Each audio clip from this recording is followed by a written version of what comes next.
Estamos confiados completamente en la eficacia que tiene esa palabra para penetrar, para partir y para revelar todas las intenciones de nuestros corazones y exponer a la luz, ¿no?, del Evangelio a un Dios completamente santo, perfecto, y por otro lado la vieja creación.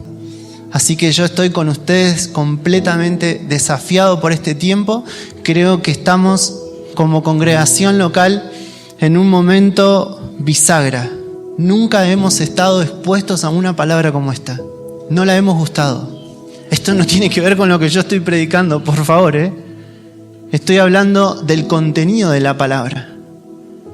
El Señor está mostrando un aspecto de la palabra que ninguno de nosotros hemos gustado todavía. Así que estamos atrapados con eso.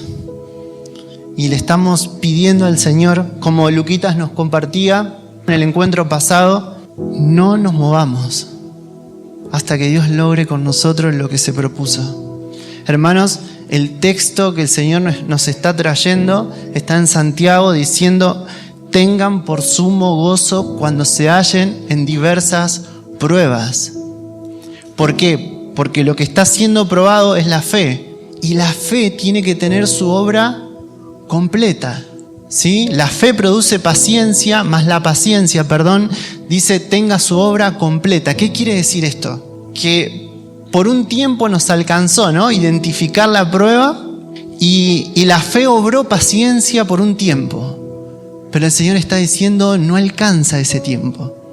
Vamos a tener que permanecer un largo periodo siendo sometido a distintas tensiones, a distintas presiones entre nosotros. ¿Por qué? Porque hay más Cristo para expresar. Es por el único motivo. Porque la próxima estación, porque el resultado de la prueba es una medida mayor de perfección. Es una medida mayor de Cristo. Es por eso que estamos orando por el cuerpo de Cristo, por las familias, haciendo la oración del Señor por Pedro. Pedro, que la fe no te falte. Permanezcamos mirándole. Dios, la palabra es eficaz, lo va a hacer entre nosotros. Romanos 9:6 dice: así que hermanos, esto no depende del que quiere ni del que corre, sino de Dios que tiene misericordia. Esto no depende del que quiere, esto no depende del que corre, sino de Dios que tiene misericordia. Y es lo que estamos entendiendo. Estamos entendiendo que no hay otra manera de que ocurra el Evangelio entre nosotros a no ser que nos presentemos completamente rendidos a Él. Esto no es del que quiere, esto no es del que corre, es de un Padre que está teniendo misericordia. El Evangelio llegó a nosotros como un hecho consumado. ¿Qué quiere decir esto? No es del que quiere, no es del que corre. El Evangelio llega a nosotros como una obra consumada. Entonces, ¿qué tenemos que hacer ante una obra que ya está consumada? Recibirla. Así que el Evangelio no se trata tanto de lo que hacemos, sino de cómo lo estamos recibiendo. Porque llega a nosotros consumada, la obra consumada. ¿Qué está diciendo el Señor? La crucifixión, la muerte, la sepultura, la resurrección, la glorificación, son hechos que ya ocurrieron en Cristo. Esto ya ocurrió en la eternidad de Dios. Esto ya está en ustedes. Esto es lo que ustedes ya son. Nada de todo esto, hermanos, lo recibimos de manera aislada a Él. Así que estar rendidos significa estar reconociendo por un lado nuestra incompetencia.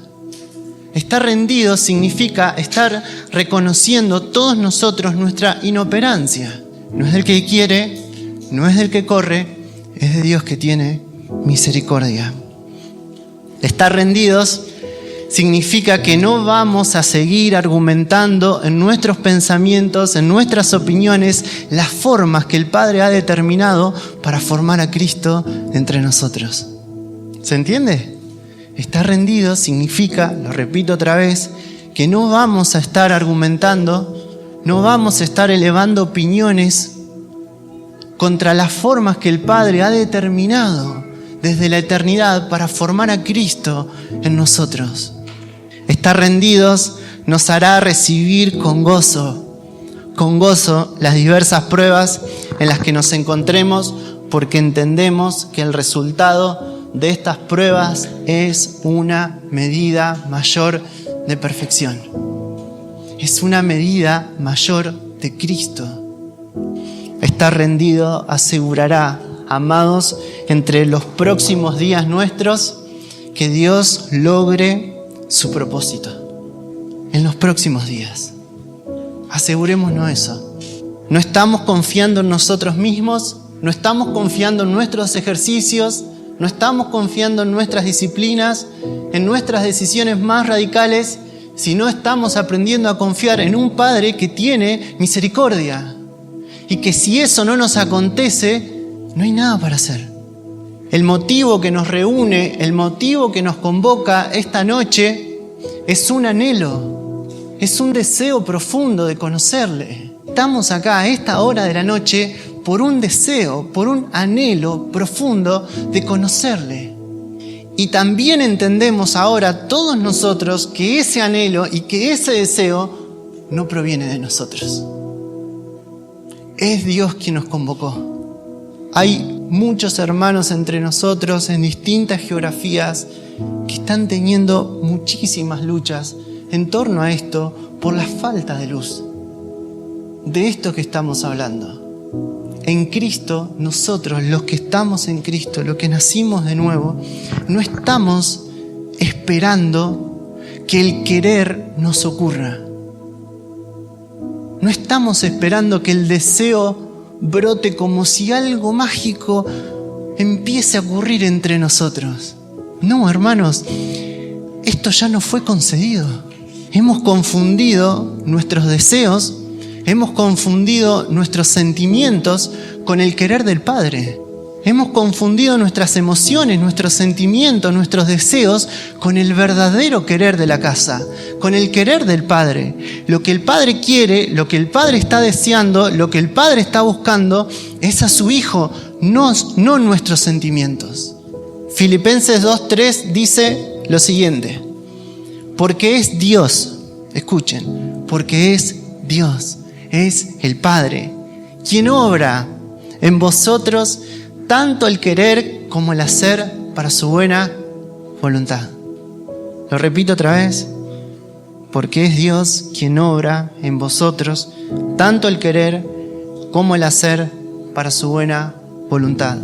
La pregunta que hago en torno a esto es: ¿acaso Dios obra en otro lugar que no sea en su Hijo?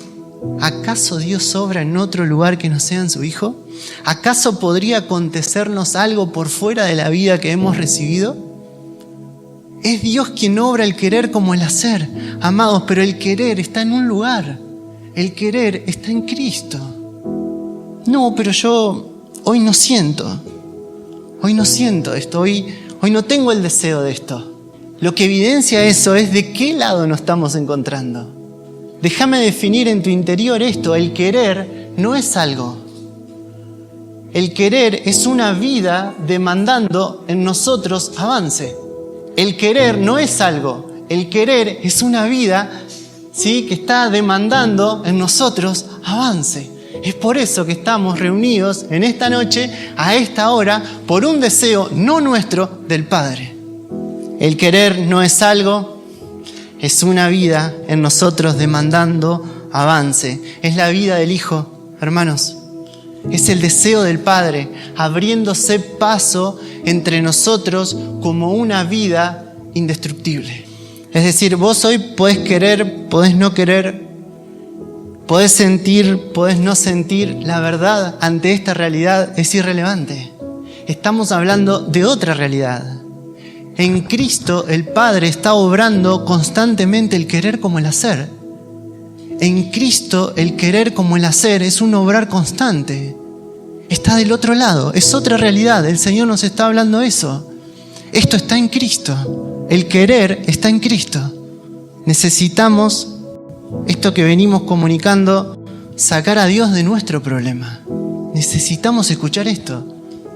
Dios no está en nuestro problema. Necesitamos sacar a Dios de nuestro problema. Ser notificados todos nosotros que estamos expresando la medida de Cristo, que estemos dispuestos a renunciar de nosotros mismos. Eso es lo que estamos siendo notificados. Estamos expresando la medida de Cristo, que estamos dispuestos a renunciar de nosotros mismos. El querer, el hacer, el deseo, la voluntad, todo eso está en la persona de Cristo. Y los que nacieron de nuevo tienen acceso a esa realidad. Quiere decir que si eso no está ocurriendo entre nosotros, si por Él no estoy gastando mis días, quiere decir que termina siendo una decisión personal. Estamos sacando a Dios de nuestro problema.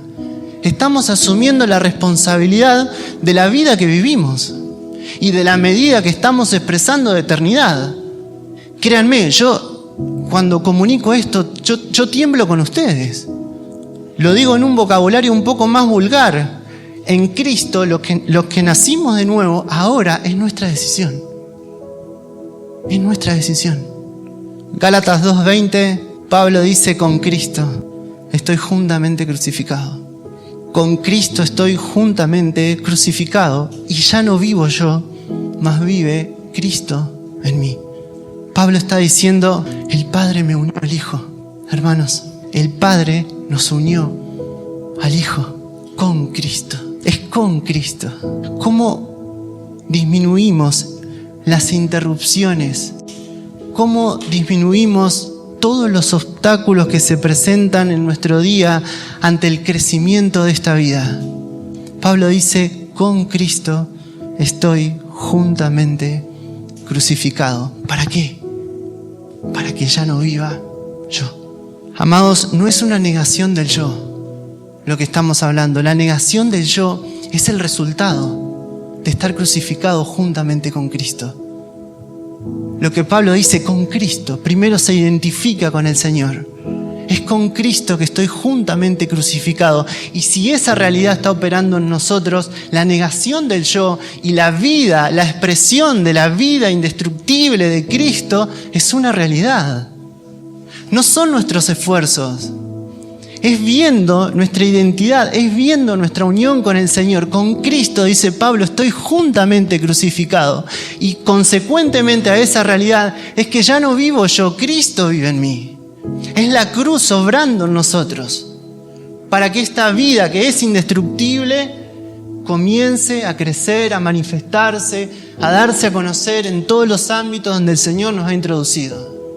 Pablo dice: para que no vivamos nosotros tenemos que considerar lo que ocurrió en esa cruz. No somos hermanos torturándonos, negándonos a nosotros mismos. No. Consideren ese hecho. No sea que le terminemos atribuyendo alguna gloria, algún esfuerzo personal nuestro. No, hermanos, son los méritos del Señor. Es con Cristo. Es estando crucificado juntamente con Él. El poder de una vida indestructible se expresa en nosotros al comprender que fuimos crucificados con Cristo. Lucas decía: no podemos traer a la mesa la vieja creación, que es Dios quien definió las fronteras, los límites. Todo lo que fue crucificado con Cristo no es parte de la nueva creación. Estoy completamente seguro que por más que muchas de las cosas de las que estamos hablando no entendamos, el Espíritu está dando testimonio. Está dando testimonio. Esa es nuestra confianza para que la vida se exprese en nosotros. La realidad de la cruz, hermanos, es nuestra realidad. Es estar crucificado juntamente con Cristo. Dios se aseguró la naturaleza de la casa. Así que lo que estoy tratando de comunicar es que nada ocurre fuera de Él. No hay nada. El querer, el deseo, está en Cristo. Todo eso está en Él. No hay nada que ocurra fuera de Él. Por eso necesitamos urgentemente rendirnos ante esta realidad, ante este evangelio, para que el Padre nos muestre por misericordia a su Hijo. No es del que corre, no es del que quiere, es del Padre que quiere revelar a su Hijo. Cuando el Padre comienza a revelar al Hijo, todo lo que nosotros imaginamos acerca de Él, todas las opiniones que nosotros teníamos, incluso de nuestros entornos, de nuestra vida pasada, de todo lo que estaba en el ámbito de la imaginación y del hombre natural, comienzan a ser absorbidos por la persona de Cristo. Hemos hablado mucho acerca de la escena de Jesús con Pedro. Mateo 16, respondiendo a Simón Pedro, le dijo: vos sos el Cristo. ¿Y ustedes quién dicen que soy? Y Pedro dice: vos sos el Cristo, vos sos el Hijo del Dios viviente. Y Jesús le responde y le dice: bienaventurado eres Simón, hijo de Jonás. ¿Por qué? Porque esto no te lo reveló carne ni sangre, sino ¿quién? El Padre. El Padre revela al Hijo. El Padre revela al Hijo. No es del que quiere, no es del que corre, es de Dios que está teniendo misericordia. Vos sos el Cristo, le dijo, vos sos el Hijo del Dios viviente. Jesús le dice: ahora que ves, vos no sos más Simón, vos ahora sos Pedro. Esta revelación, hermanos, tiene la capacidad de transformarnos, tiene la capacidad de transformar todo lo que nosotros somos. Es esta revelación la que nos define y define nuestra función en el propósito. Esto, Pedro, que vos estás viendo, esto que el Padre te está mostrando, este es el propósito. Esta es la puerta, este es el camino, esta es la meta, esto es lo que se está edificando, esta es la casa. Gálatas 1:15, pero cuanto agradó a Dios, dice Pablo, quien me apartó desde el vientre de mi madre y me llamó por su gracia. ¿Saben lo que dice Pablo? Ahora distinto a Pedro, Pedro que había visto la revelación del Hijo, pero Pablo dice: por cuanto le agradó a Dios, por cuanto le agradó a Dios que me apartó desde el vientre de mi madre y me llamó por su gracia, revelar a su Hijo, ¿dónde? Revelar a su Hijo en mí. Amados, es esto que estamos comunicando. El Padre es el Padre de las luces, en el cual no hay sombra, no hay cambios de variación. Él es inmutable, nada es alterado por Él. Tenemos un Padre estable. ¿Qué quiero decir con esto? Nosotros podemos estar atravesando infinitas dificultades, infinitas circunstancias, estaciones, pero Dios no ha cambiado su destino. Dios no ha cambiado su querer. Dios no ha cambiado lo que le agrada hacer. Su propósito fue definido desde antes de la fundación del mundo. ¿Se entiende? Somos nosotros los que ante la primera tribulación o la primera prueba pareciera que Dios ha torcido su propósito. Pareciera que Dios ha decidido otra cosa, que el Padre no es tan bueno como dice ser. Amados, recuperar la imagen del Hijo en nosotros es la manera que el Padre tiene de amarnos. Dios no ha cambiado su destino, Dios no ha cambiado su propósito, no importa en la situación en la que nos encontremos, no importa lo que estemos atravesando, el Padre bueno, que no cambia, que no hay sombras de variación en Él, está revelando a su Hijo. Nos quiere llevar a todos nosotros a una mayor medida de expresión, de perfección, de santidad, de todo lo que Él es. Créanme, parece muy sencillo, pero necesitamos los ojos espirituales para poder verlo todos los días. Así que toda buena dádiva y todo don perfecto desciende ¿de dónde? Del Padre. Sí, amados, el Padre es bueno, está revelando a su Hijo, está revelando a su Hijo. En Él no hay mudanzas, en Él no hay sombra de variación. Recibí estas palabras conmigo. Al Padre le agrada revelar a su Hijo.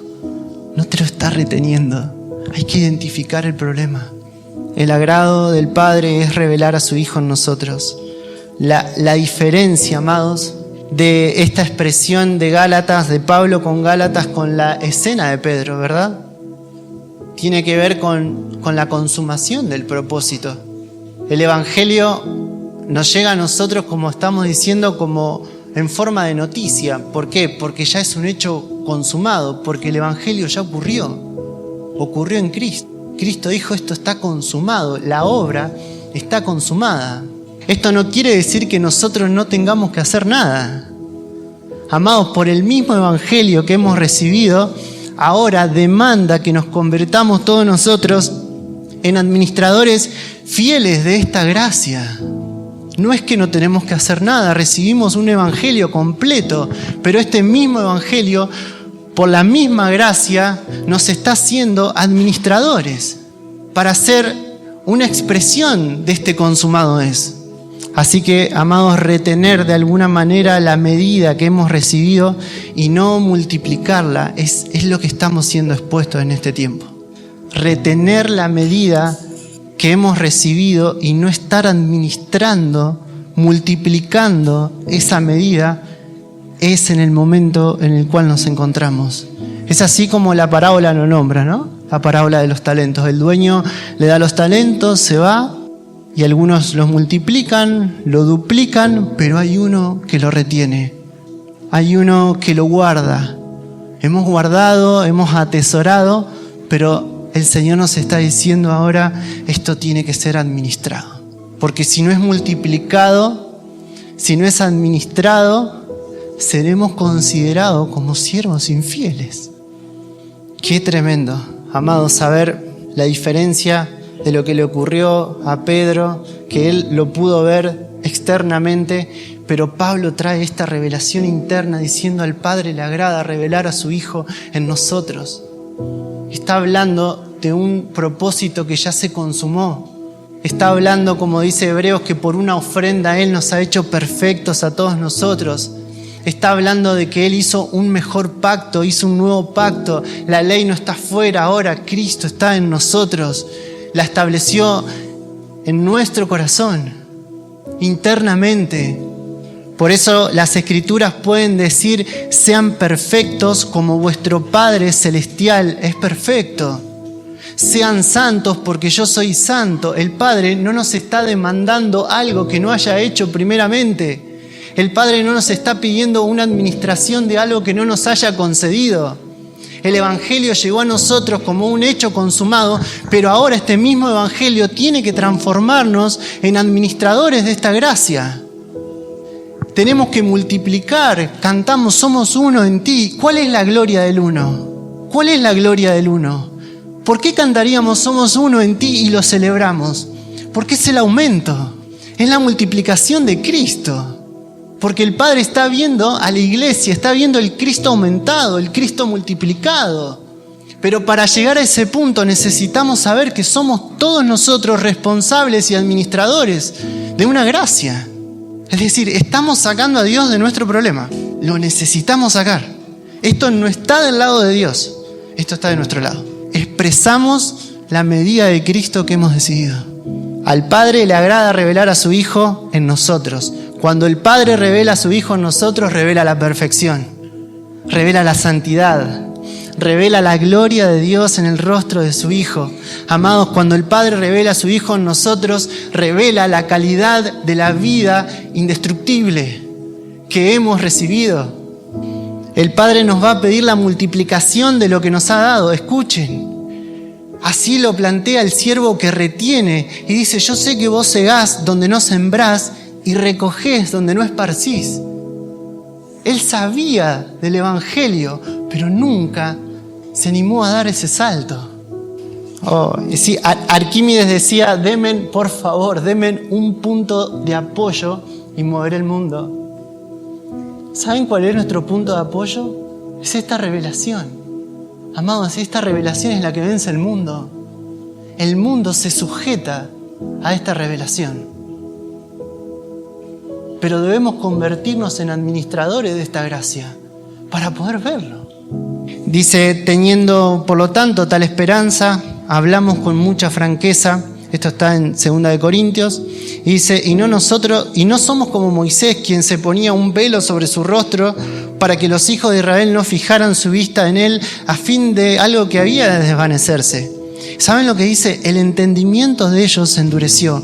Miren, hasta el día de hoy, Cuando ellos leen el antiguo pacto, el mismo velo permanece sin alzarse. Pues solo este velo es quitado, ¿en dónde? En Cristo. Hasta el día de hoy, cada vez que leen a Moisés, un velo está puesto sobre sus corazones.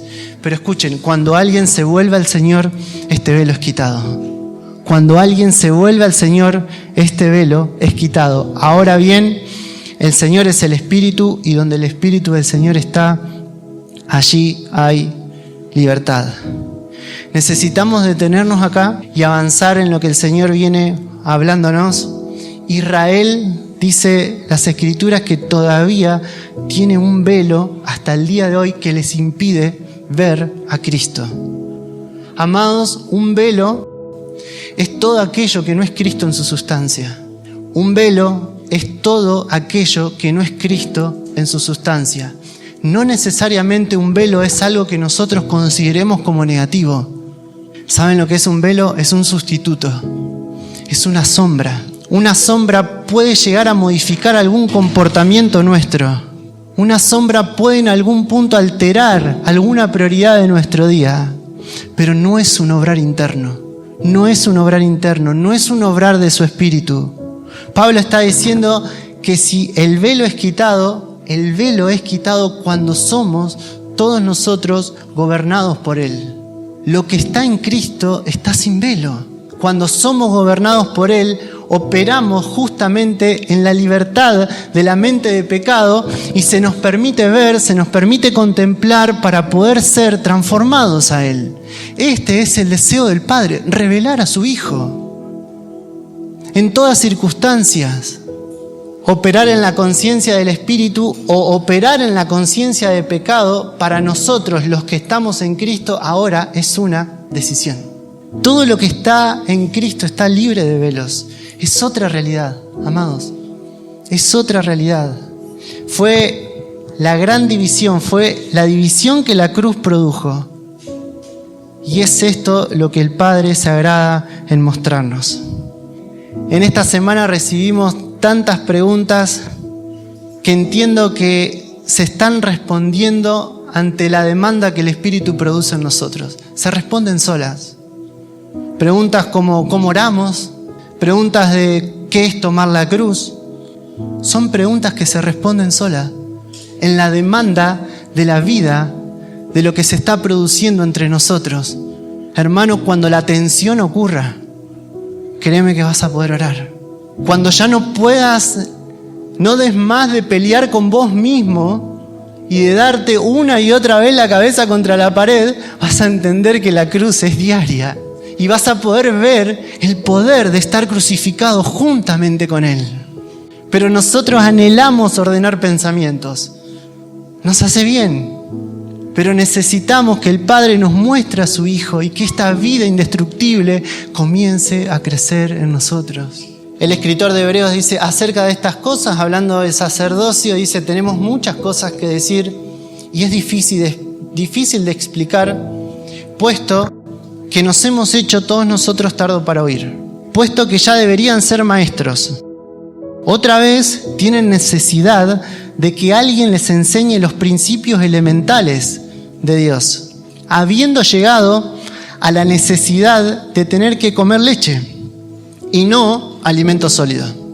Porque todo el que toma solo leche no está acostumbrado a la palabra de justicia, porque es niño. Pero el alimento sólido es para los adultos, los cuales por la práctica tienen los sentidos ejercitados en el discernimiento del bien y del mal. Amados, démosle al clavo otra vez en esto. La niñez no tiene que ver con un estado cronológico. Es decir, cuando nosotros pensamos en la niñez, que somos niños, no podemos mirar a los niños. Lo que la Escritura está diciendo, la niñez es un estado del alma. En nuestro espíritu habita el hombre perfecto, el hombre maduro, pero nuestra alma aprendió en la carne. Ahora debe ser sometida al gobierno del Espíritu. ¿Para qué? Para que día tras día los velos que fueron puestos por revelación del Espíritu vayan cayendo. Para que podamos ver, por este obrar del Espíritu se empiece a revelar Cristo. Venimos hablando acerca de la palabra de justicia, diciendo que es una palabra que solamente la pueden gustar aquellos que son maduros. Es decir, personas que por la práctica, que por el entrenamiento, pueden identificar. ¿Y qué es lo que están identificando? A Cristo. Que están dejando de ver enemigos, que están dejando de recibir las pruebas como si algo extraño les aconteciese. El entrenamiento, la madurez, tiene que ver con un estado del alma ahora gobernada por una realidad espiritual que le permite identificar. Este es el alimento. Esto es lo que el Padre está proveyendo para esta temporada. Es Cristo, no es otra cosa. Al Padre le agrada revelar a su Hijo. ¿Se entiende?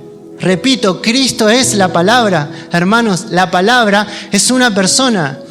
Los apóstoles comienzan a desmenuzar esta palabra diciendo: la palabra es una palabra de vida, la palabra es una palabra de verdad, la palabra es una palabra de gracia. Y todas este tipo de palabra la hemos gustado, la hemos comido, hemos sido expuestos a una palabra de vida. Hemos sido expuestos a una palabra de verdad. Hemos sido expuestos a una palabra de gracia. Pero estamos siendo expuestos a una palabra de justicia. Estamos siendo expuestos a una palabra de justicia. Una palabra que tiene que ver con el carácter gubernamental de Dios, que tiene que ver con la disciplina del Espíritu para llevarnos a todos nosotros a una mayor medida de perfección. Pero si no la podemos identificar, vamos a estar batallando. La niñez se rebela contra la palabra de justicia. La niñez se rebela contra la palabra de justicia, entra en conflicto con ella. La palabra de justicia viene y establece de manera más precisa los límites del diseño, los límites de la vida. Y nos dice a todos nosotros: escuchen, Dios no pasó por alto su justicia. Dios la cumplió en su Hijo, en la muerte de Cristo. ¿Qué nos hace pensar a nosotros que las cosas van a ocurrir como nosotros queremos? ¿Qué nos hace pensar a nosotros que las cosas van a salir a nuestra forma? Cuando Dios aplastó a su propio Hijo, cuando Dios cumplió su justicia en el Hijo. Sí, ahora entiendo claro lo que dice Pablo: con Cristo estoy juntamente crucificado. No va a pasar por alto esa realidad. Si queremos ver la expresión de una vida indestructible, si queremos todos nosotros vivir en la fe del Hijo de Dios, hermanos, Dios no puede pasar por alto el sacrificio de su Hijo y nosotros ahora gustando de esa palabra. Entendemos que lo que ahora vivimos o proviene de los frutos de justicia o no tiene valor eterno. Hermanos, lo que vivimos ahora o proviene de los frutos de justicia o carece de valor eterno. Las cosas no serán como nosotros queremos, amados. Por más buena intención que tengamos, ¿estamos mudando a este tipo de alimento? Esta es la mudanza. Esta es la otra estación. Esta es la medida de Cristo que el Padre ha preparado para nosotros. Este tiempo. Si no saben qué, preguntémosle a Usa qué fue lo que le pasó cuando lo veamos allá. Cuando iba trasladando el arca, que David estaba llevando el arca de un lugar a otro y se tropieza un buey y el arca estaba a punto de caerse y él dijo: no, yo lo hago, yo puedo. Tocó el arca y murió. Repito, la palabra de justicia no es algo más elevado que comer a Cristo. Es una porción que no hemos gustado. Pero puede ser que los velos que todavía tenemos no nos permitan poder identificarla, pero si la identificamos, la vamos a poder comer, la vamos a poder gustar. El Padre está revelando un aspecto de su Hijo que todavía no hemos probado. Amados, cuando escribía esto, digo, claro, esto es comer para madurar y madurar para seguir comiendo. Es comer para madurar, pero madurar para seguir comiendo. Pablo le dice a los hermanos de Corinto: por favor, recuerden el ejemplo del pueblo de Israel. Lo que a ellos les aconteció nos está sirviendo de ejemplo para nosotros. ¿Y qué fue lo que le pasó a este pueblo? Escuchen, todos ellos estuvieron bajo la nube, pasaron por el mar, en Moisés fueron bautizados, comieron del mismo alimento espiritual, bebieron de la misma bebida espiritual, de la roca que los seguía, y la roca era Cristo, pero no se agradó Dios de ellos, por lo cual quedaron postrados en el desierto. El apóstol Pablo trae esta figura del pueblo entre nosotros. ¿Por qué trae esta figura? Porque puede ser que aún estando en Cristo, habiendo sido libertados de la muerte del pecado, habiendo recibido el Evangelio como un hecho consumado en nosotros, no lleguemos a ser una expresión de esta realidad. Puede que nos acontezca, pero no por el Señor. No porque la obra de la cruz no haya sido eficaz, hermanos, sino por una administración nuestra. Vuestros padres comieron el maná del cielo, pero murieron. Comieron la sombra, se vincularon con la sombra, se quedaron atrapados en la religión. No pudieron ver la provisión del Padre. Josué y Caleb, 2 de 2 millones, 2 entraron. Y todos con ellos, ¿no? Pero ¿saben lo que dice las Escrituras acerca de ellos? En ellos había un espíritu diferente. En ellos había un espíritu diferente. ¿Qué era lo distinto en ellos? Si ellos también habían comido el mismo maná, amados, pero ellos estaban viendo la provisión de Dios para esa temporada. Ellos pudieron identificar la provisión de Dios para esa temporada. Ellos identificaron cuál era el alimento provisto por Dios. ¿Se entiende lo que nos puede estar aconteciendo? Dios está trayendo un tipo de alimento que puede ser que nosotros no estemos identificando. Vieron a Cristo en la provisión del Padre. Porque el Padre le agrada siempre revelar a su Hijo. Menospreciar el maná fue menospreciar al Hijo. Hermanos, hay temporadas donde estaremos expuestos a la misma palabra constantemente y nos conviene operar en el espíritu correcto para no menospreciar el pan que el Padre está trayendo entre nosotros. ¿Por qué? Porque toda buena dádiva y todo don perfecto proviene de Él. Él es bueno, Él es bueno. Comer para madurar, madurar para seguir comiendo. El agrado del Padre es revelar a su Hijo, amados, para que todo sea conformado a Él y Dios mire y diga, es bueno. Estoy convencido de que el Espíritu da testimonio, que el Espíritu puede dar testimonio del tiempo en el que estamos viviendo y del tipo de alimento al cual estamos siendo sometidos. Esto no tiene que ver con lo que hacemos, con lo que dejamos de hacer. Hermanos, tenemos que comer este alimento, comer Cristo en esta medida, en este aspecto. Timoteo dice, cuando Pablo le escribe a Timoteo, a nosotros se nos dio el privilegio no solamente de creer en Él, sino de sufrir por Él. Pablo dice, y conocerle a Él y el poder de la resurrección, ¿y qué más? ¿Y qué más, hermanos? Y la participación de sus padecimientos. ¿Verdad? El Cordero, no vamos a seleccionar qué parte vamos a elegir comer. Lo vamos a recibir de manera completa, porque Él es nuestro gozo. Amén. Oramos.